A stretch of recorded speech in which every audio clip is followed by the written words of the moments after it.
નમસ્કાર દર્શક મિત્રો, હું છું રૂપલ લુણીચિયા. સંપૂર્ણ ન્યૂઝમાં આપનું સ્વાગત છે. બનાસકાંઠા જિલ્લાના 4 તાલુકાઓના ખેડૂતો ભારતમાલા પ્રોજેક્ટમાં ખેડૂતોની સંપાદન થતી જમીનમાં તેમને બજાર ભાવ કિંમત પ્રમાણેનો ભાવ મળે તે માટે જિલ્લા કલેક્ટરને રજૂઆત કરવામાં આવી છે. આગામી સમયમાં જો તેમની માંગણી નહીં સ્વીકારાય તો ઉગ્ર આંદોલન કરવાની ચીમકી પણ ઉચ્ચારી છે.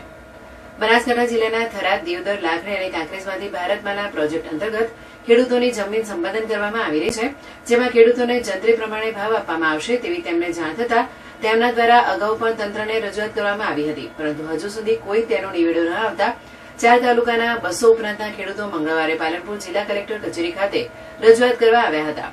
જેમની રજૂઆત હતી કે અમને જંત્રી પ્રમાણે નહીં પરંતુ બજાર ભાવ કિંમત પ્રમાણે જમીનનો ભાવ ચૂકવવામાં આવે તેવી ખેડૂતોની માંગ છે. જો તેમની માંગ નહીં સ્વીકારવામાં આવે તો આગામી દિવસોમાં રેલી તેમજ ઉગ્ર આંદોલન કરવાની પણ ચીમકી ઉચ્ચારી હતી. મારું નામ પટેલ નશાભાઈ ધનાભાઈ, ગામ લીંબાવ, તાલુકો લાખણી, જિલ્લો બનાસકાંઠા. અમારા ગામમાં 3 તાલુકાઓમાંથી ભારતમાળા પ્રોજેક્ટ નીકળે છે. એના માટે અમે આવેદનપત્ર પ્રાંત કલેક્ટર સાહેબને આપવા આવ્યા છીએ અને 200 ખેડૂતો સાથે મળીને આવેદનપત્ર આપીએ છીએ કે કારણ કે અમને જે સમાચાર મળ્યા છે કે જંત્રી પ્રમાણે ભાવ આપે છે, પણ એ નહીં અમને બજાર ભાવ મળે એના માટે અમે રજૂઆત કરવા આવ્યા છીએ સાહેબને. માંગ નહીં સ્વીકારે તો અમે ગાંધીનગર સુધી પણ રેલી કરી અને ઉગ્ર આંદોલન કરવા માટે તૈયાર છીએ. મારું નામ પટેલ રતનસિંહભાઈ ભગવાનભાઈ, ગામ મોટી પાવડ, તાલુકો થરાદ, જિલ્લો બનાસકાંઠા. અમો હાલમાં થરાદ, લાખણી, દિયોદર, કાંકરેજ 4 તાલુકાના ખેડૂતો અને બનાસકાંઠા સાહેબ કલેક્ટર સાહેબને મળવા આવ્યા છીએ. કારણ કે અમારે થરાદ અમદાવાદ સૂચિત એક્સપ્રેસ વે બનનાર છે.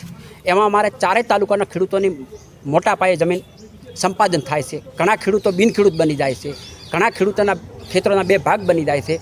એમાં અમારી મહામૂલી અબજો કરોડો રૂપિયાની જમીન સંપાદન થાય છે. હાલમાં અમને જાણવા મળ્યું એ પ્રમાણે એવો બજાર કિંમત નહીં પણ જંત્રી મુજબનું વળતર આપવું એવું અમને જાણવા મળ્યું છે. કોઈ અમને સાધનિક મળ્યું નથી. પણ અમારું કહેવું એમ છે કે જે નવસારી, સુરત, વલસાડમાં સરકારે જંત્રી મુજબ નહીં પણ બજાર કિંમત પ્રમાણે વળતર ચૂક્યું છે એવું બનાસકાંઠાના ખેડૂતોને ચૂકવવામાં આવે. બનાસકાંઠાના ખેડૂતો રહ્યા એ પણ ગુજરાતમાં સમાવિષ્ટ છે અને એમની જમીન પણ સુરત, નવસારીથી વધારે ફળદ્રુપ છે, કાંઈ કમ નથી. એટલે અમને તે પ્રમાણે વળતર ચૂકવવામાં આવે. પૂરતા એમાં સર્વિસ રોડ આપવામાં આવે. એક ખેતરના 2 ભાગ પડે તો જવાબની સુવિધા કરવામાં આવે. રસ્તાઓ ઉપર પૂરતી સંખ્યામાં પુલ બનાવવામાં આવે. ફ્લડ આવતું હોય અહીંયા નાળાની વ્યવસ્થા કરવામાં આવે. એવી પૂરતી અમારી બધી માંગણીઓ છે ખેડૂતની એ અમને સંતોષવામાં આવે અને એવી સરકાર સંતોષ છે એવી અમે સરકાર પાસે અપેક્ષા પણ રાખો છો. એના માટે અમે કલેક્ટર સાહેબને અત્યારે આવેદનપત્ર અપાવ્યા છે. ભારત માતા કી જય જય. આ બાબતે અમે કલેક્ટર સાહેબને અગાઉ પણ 12 મહિના 1 વર્ષ પહેલાં અમે આવેદનપત્ર આપેલું છે.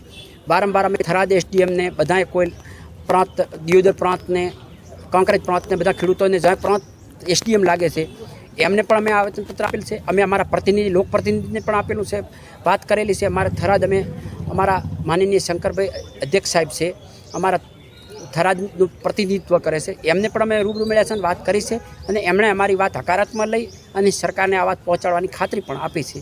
પણ અમારી એ ખાતરી કાયમી થાય એવું અમે પ્રયત્નશીલ છે.